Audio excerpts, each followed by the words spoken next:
ko Saudi da. Maal jettee maqaa biyyichaan harkaa badee dhiifama naa godha malee ijoollee maqaan biyyichaa baay'ee fagoodha ni bara. Kan ishiin jirtu amma yoo beektee nan beeka jedhe miti. Fujeeraa jirti moo Dubaay keessa fujeeraa jirti? Fujeeraa fagoodha. La fujeeraa miti kan ishiin jirtu Dubaay keessa miti Saudi Arabiyaadha. Suudiidha? Saudi Arabiyaadha kan ishiin jirtu Dubaay miti. Naannaa Suudii keessaa sirtire. Suudii keessaa naannoo ishiin jirtu maatti beektire ishiin beektu ko baraaradha waan ta'eef garuu katamaarra fagoodhaa jette. Ka'eeno mucayyoo maxxansite suniyyuu anarraayyuu ko makiinaadhaan deemsa sa'aatii ja'aati. Wanti ta'in addammaan fa'aa ta'in addammaamin. Miti nan gaafadde garuu jedha amma kana dubbisee ture mucayyittii beektee dhugaa rabbii rukutaatii turan nan beeka mucayyoo. Mucayyoon beektaati? Nan beekee. Eessatti beekta? Nan beeka biyyattis asittis nan beeka gara salaaletti dhaloonni ishii. Mucayyoo durbii kootinii gwaaddanyaadha baay'ee wal jaalatu sababii sanii nan bare jedhe. Eeshi. Dhiiboo ishiinan qabaa nan dubbisan ture rakkoo kana hundumaa natti mati turte garuu nyaata naamina irrattiin obsi bakka homaa rakkoon qabu daabbota akkasuma nyaattee jedhe baay'ee tokkoon ishii gorsaati ture beektee bakka obsi jedheen boossi erga dhattee gaafa mana sangalteetti bakka dhuguma akkuma jettee cinqii malee guyyaa tokko boqonnaan arganne. Achiin bakka nyaata irratti obsi jedheen ture dhugaa rabbiiti jaartitti garuu jaartii bira kan ishiin jirtu. Jaartittiidha ammoo kaffidee fi nama biraati beektee nama adaraadhaan guddiste malee dhala shiyyuu miti intala kana kan qacaree jechuudha. Intala kana kan qacaree. Ijoolleen ishee lamaan na reebaa jiru jette. Ijoolleen ishee galgala immoo ijoolleen ishee lamaan na reebanii jennaanii maaliif na reebu jennaanii maa yoo reebamte ati sarraatenyaadha miti naan jettee itti bara. Reebamuu jettaa kana duran da'uu qabate qullaanatti dhufe jettee achi iyyitee jaartii bira dhattee dhugaa rabbiiti. Dubbiseen ture jaartii dubbisee fi maalii fi maaf akkas gootu yoo hin barbaanne biiroo geessee wayin immoo biyya gashaayii jennaanini namni tuqus hin jiru. Kan qullaatti deeme daffaruudhaaf qullaatti deeme. Kan qabachuuf achi ishiin kaattee jaartii bira deeme jette dhugaa rabbiiti dhugaa rabbii. Kana dura biyya sanatti ijoolleen 600 ergaman keessaa ijoolleen 250 ulfaanii galan jedhan gara Itoophiyaatti. Ulfaanii galan jedhanila gaafa dhufan maramanii dhufan miti garuu gaafa ji'a lama booda yeroo isaan mirmaraa deemanii hundi isaanii ulfaaniitu ijoollee 250tu deebi'ee jedhan gara biyyaatti. Maarree kun koo akkaataan qabu si jammadhe jette isaan ashishaa kana xuuxuu ijoolleen dhiiraa isaanii lamaan hojiin qabanii manuma oolan jette bakka ilaali ka sammuu nama akkasii immoo akkasumatti yoo tilmaamte intalli kusobdee yoo dubbatti jettu dhugaa rabbiiti. Anootti dubbadheen tureetti dubbadheen naan jaartittiiti ana bukkee rafti maal taati jette dhugaan ammoo duraan dursa jaartii bukkee rafti jaartiin garuu amma na biraa deeme jette iddoo biraa rafa jette iddoo biraa deeme immoo gaafa qollofee rafin jedheen gaafa qolloftee raftu immoo dhufanii irratti akkaanii haraamidha barrii cuftee rafinii banaalma gati naan jedhan jettee sodaatti qaamcayyoon immoo maal gootire. Ajaa'iba rabbiidha haraamidha.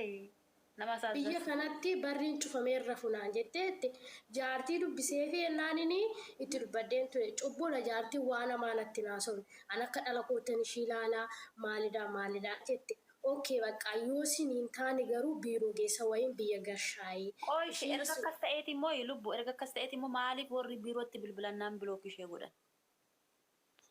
Maatti beektire ishiin afaan arabiffaan haasa'an jette biiroon dallaalaa moo beektamti kara dallaalaa dhufte dallaalaan Itoophiyaa ammoo yoo hojjettu naan hojjedhattee biyya keetti baatee waan hojjedhu jette akka ani dubbii kee kanarratti jechuudha mucayyoo wayii tokkos eengaddanatti haasa'achaa turte erga biyya sana deemtee haaraadha ji'a lamadha. Ji'a lama hojjetteetu jechuudha ji'a lama hojjettee maaltu sinitti fakkaate ji'a lamaan kana keessaa wanni ishee nyaattu ganama daabboo shaayii guyyaa kubuzii nyaatti. Dhaggeeffadhaa ijoollee waan garaa nama nyaatu. Sanayyuu migibii sana ofiin fudhattee nyaattu. Niitutti kennaaf jechuudha. Gaafa kaanii hojiirra ooltee beelofteetu gaafa beeloftuudha daabboo tokko fuutee nyaatte mucayyoon kun. Otoon hin kenniniif deemnaan hin beelofte namadha miti. Achitti hojii hojjettee yeroo xumurtutti beeloftee jennaani daabboo sana fuutee nyaatte jechuudha. Gaafa ishiin daabboo sana fuutee nyaattu eenyutu daabboo kana fuudhii nyaadhu jedhaniitu hundumti isaanii itti dacha'anii reebuudhaaf. Erga gaafa sanaati maal godhanii firiijii isaanii qollofatanii deemu jette. Kunoo waan akkasii jira ijoollee. Qalbii namatti fakkaata garuu yeroo biyya ormaa jedhan kan. Keessumatti immoo ijoolleen keenya biyyuma Suudii jedhamu kanatti hin imalina adaraa Rabbi. Yoo waaqayyoon yoo nama dhageessu ta'e. Maal godhisa immoo silaa walumaa ilaalaniituma deemanii. Okay, amma ati ifa jayyoo tanaaf ifa haga kana keessa shii beektee ifa haga kana rakkina shii beektee amma bakka jirtu sayitti bilbiltee fi mala furmaata argachuuf hin dandeechuure jayyoo tanaa amma ati. Ifa haga kana beektee ifa haga kana amma adrasii jaartii san dubbistee jiraattee yani waan kanaan dura si beektu jayyoo tana akkamitti mee mala dhabdaaf ree amma ati muka jaartii san immoo amma silkii bilbila yuurraa fudhatanii jennaan koo mucayoon Daa maal seete naffi dan ture garuu sagalee kana dura jaartii wajjin sagalee daniyyuu waliin haasofnee turre gadda guyyaa mulu silkii ishirraa fuudhanii waan keessa jiru hundumaa dileetitti godhanidha. Dhugaa rabbiiti amma ilaaleen dhiimoo keessa galee ilaaleen sagalee sun iyyuu hin jiru kan ishii wajjin haasofnee jechuudha. Gadda guyyaa mulu silkii irraa fuudhanii galgala naa kennan jettee jechuudha. Jaartitti irraa fuudhanii jennaan isheen sagalee naa ta'a jettee boosee ergannaan gaafa sana arganii bilbila ishee irraa fuudhanii jennaan booda iyyitee uu jettee ollaan dhufee moo maaltu achiiti bilbilli naa kennameef kan jedhamu hin dhagee.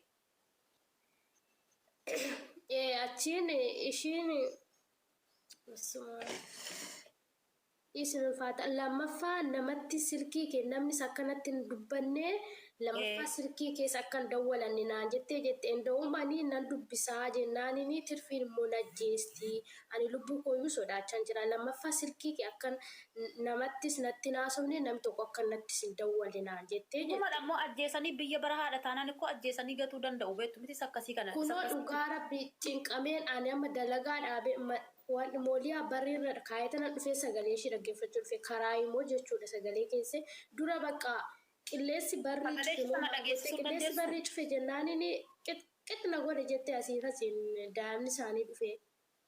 Isa immoo viidiyoo immoo ani viidiyoo mucayyoon bosoote irratti argee ani miidiyaa irra iyyuu baasuu hin jenne beektee nan sodaadha wanta ani amma kana jiru Dubaay achitti waan godhu tokko qabu nama beekullee hin qabu achi. Amma eebboo sana barqoo nuti warra irraa fagoo jirru maal goonaaf sagalee mayoo taaneef malee jechuudha.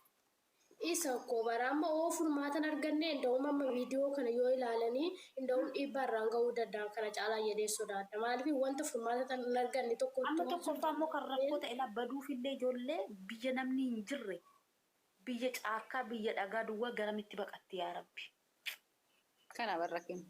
Dhugaa baay'ee nama ajaa'iba garuu ijoollee dhugaa waaqayyoo. garatti baddu maal qabdi mannuu naannaa san hin jiru jettee Namni baraadha. amma gaafa biyyaa kaatan biyya alaa deemti jedhamti amma namni garuu waan itti abidda akkana dhalli namaa abiddatti deemu namni beeku hin jiru ijoollee. Keessattuu biyyuma Saawudii jedhamtu tanaafuu Dambadee abaarra